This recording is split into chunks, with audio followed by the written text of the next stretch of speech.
매일 유업과 남양 유업의 2023년도 상반기 실적을 비교해 봄으로써 근본적인 경쟁력의 차이가 무엇인지 살펴보도록 하겠습니다.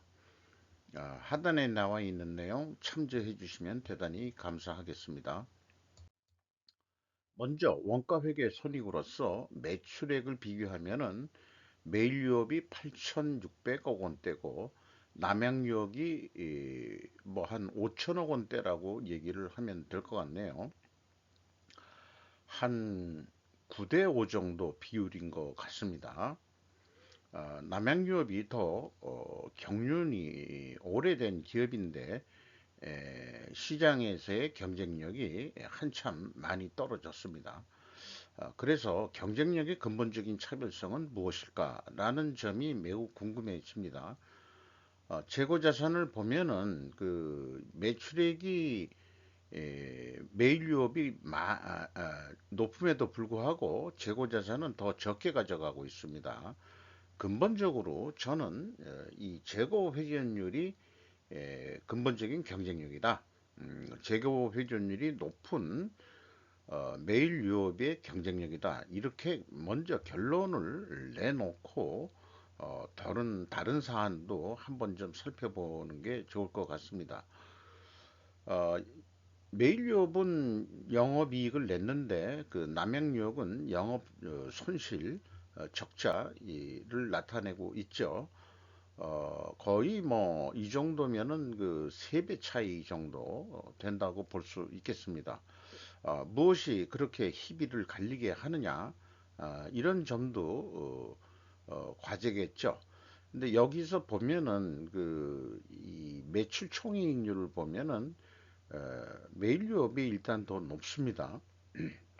그리고 판매 관리비가 더 적죠. 비율적으로 금액으로 비교하는 게 아니고 비율로 보면은 이런 이 경비 면에서도 남양유업이 뭔가 좀 낭비적인 요소가 있지 않겠냐. 매출 원가도 더 높은 거예요.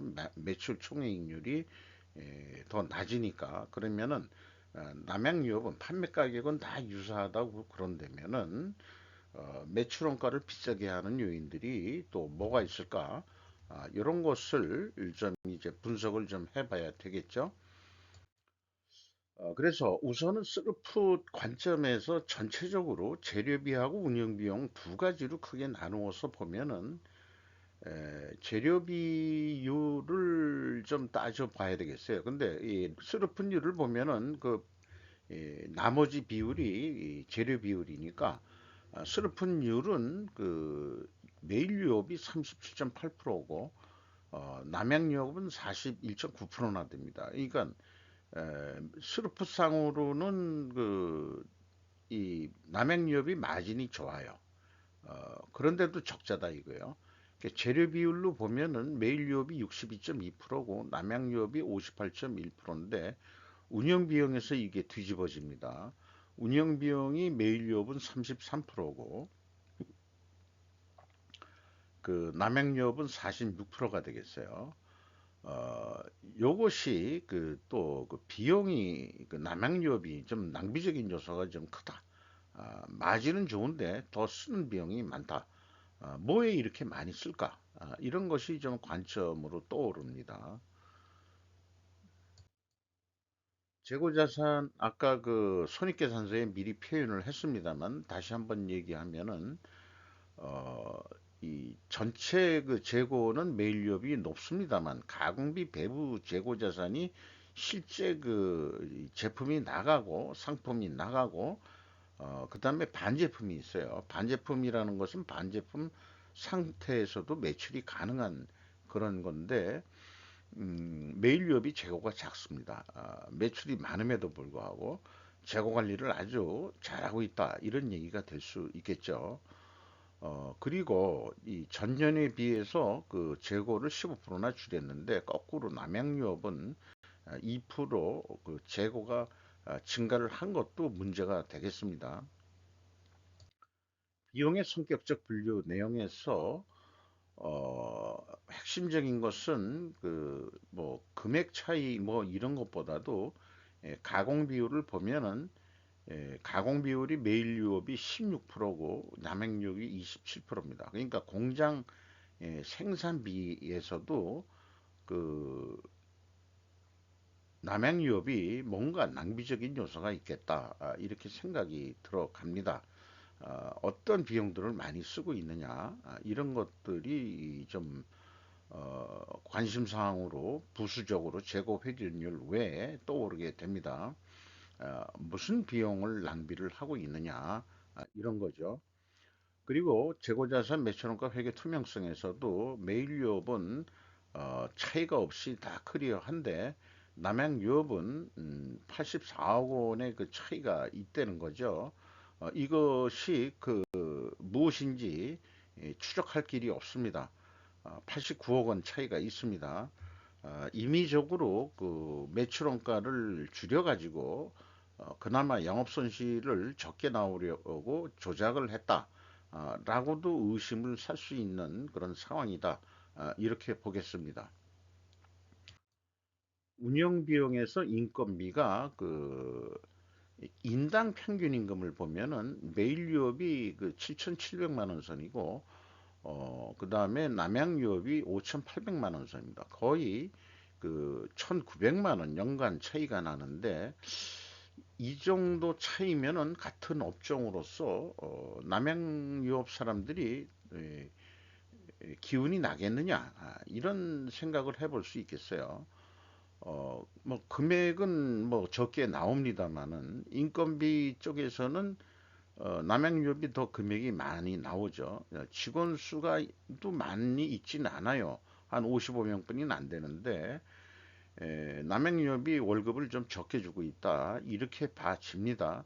그런데도 불구하고 전반적인 운영 비용의 그 비율이 높다는 얘기는 다른 데 그 돈을 많이 쓰고 있다는 얘기인데 운반비로 보더라도 남양유업이 매출이 그 뭐 9천만 원 아니 9천억 대 5천억인데 운반비가 왜 이렇게 많이 들어가느냐?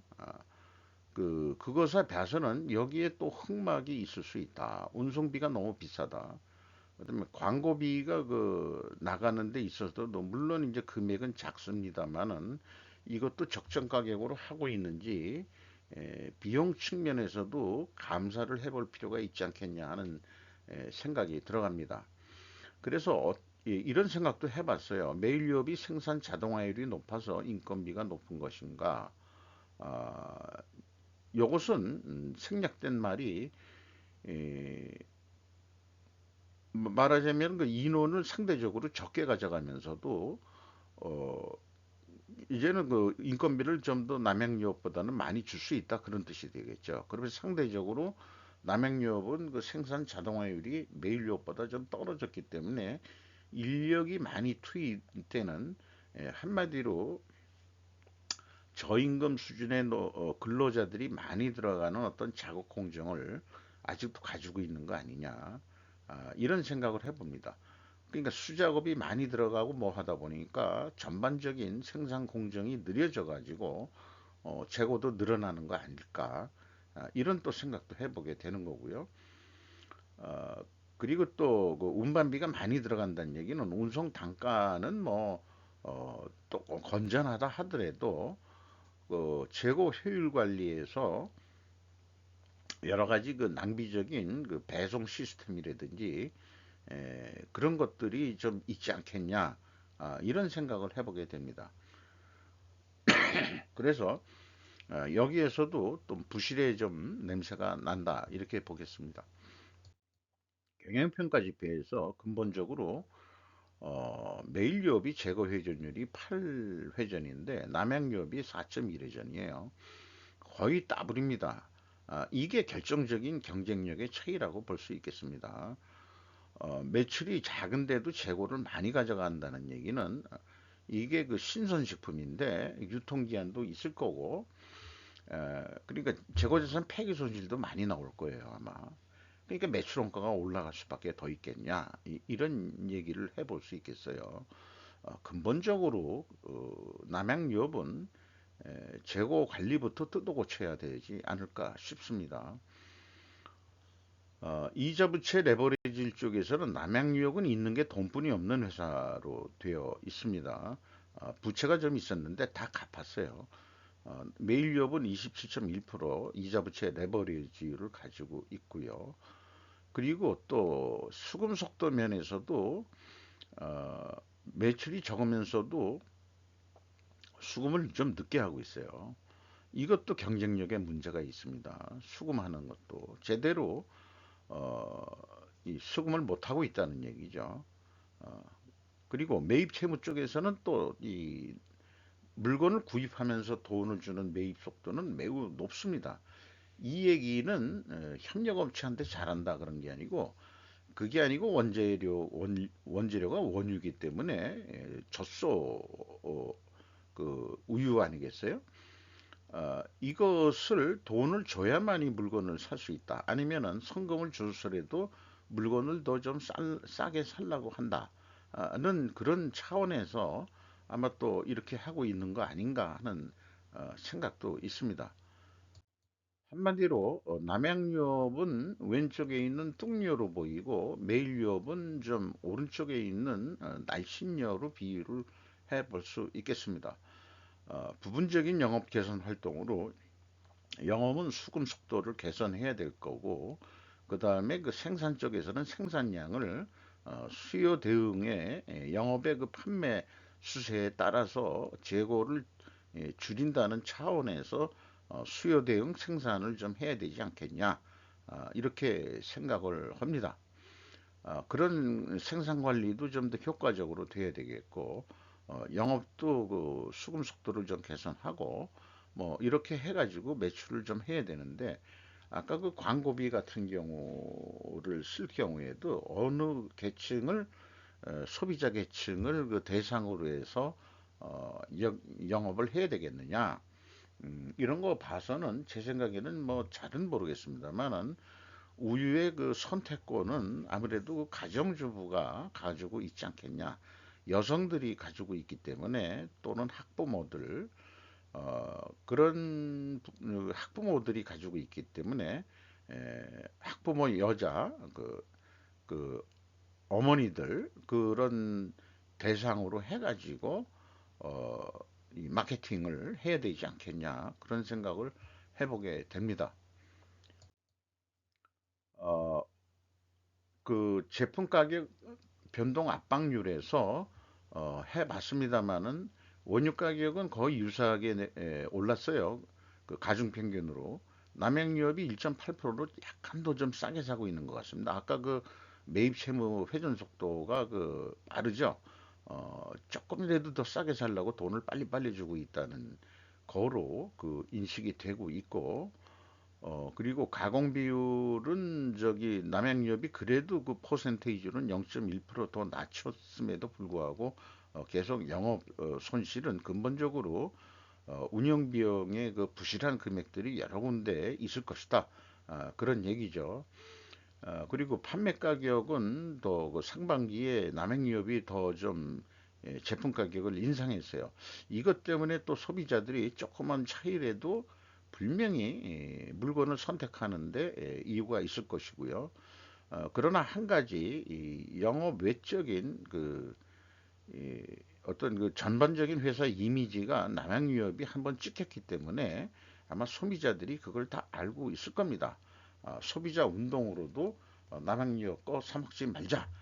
이런 게 많이 있을 수도 있을 것 같아요. 남양유업이 언제 명예 회복을 할 수 있는 그런 길을 만들려는지 매우 궁금하네요. 어, 판매 가격 예측에 있어서 이 마진율이 그 스루프율이 남양유업이 높습니다. 그래서 저는 에, 판매 가격을 낮춰야 된다라고 볼 수 있고 판매 가격이 낮춰지면은 조금 제 판매량이 올라가서 매출량이 늘어날 수도 있지 않겠냐. 요런 지금 차이가 있거든요. 이걸 37.8%고 그 다음에 남양유업이 41.9%니까 메일유업이 마진율은 더 적은데도 흑자를 내고 있거든요. 요런 차이에서도 남양유업은 마진을 좀 더 높게 가져가면서도 적자를 낸다는 게 좀 난센스인 것 같습니다. 그렇다면은 결국은 어디서 그 낭비적인 요소가 많이 발생하느냐 그러면은 결론은 그렇습니다.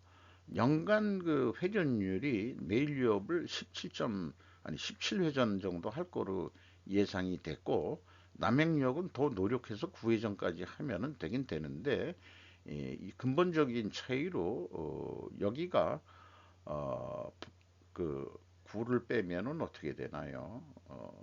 이 8회전 차이가 나죠.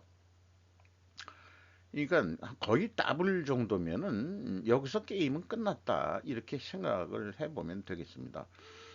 근본적으로 그 제거 회전율을 남양유업의 경쟁력은 다른 것보다도 제거 회전율이 이 낮음으로 인해 가지고 부수적으로 발생하는 여러 가지 낭비적인 요소들을 제거하지 않는 한 계속 그 이 흑자를 내기에는 쉽지는 않을 거다 이렇게 얘기할 수 있겠어요.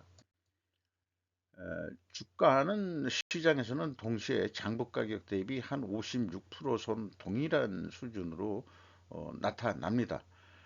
이상 매일유업과 남양유업의 그 상반기 실적 결정적인 차이가 무엇인지 살펴봤습니다.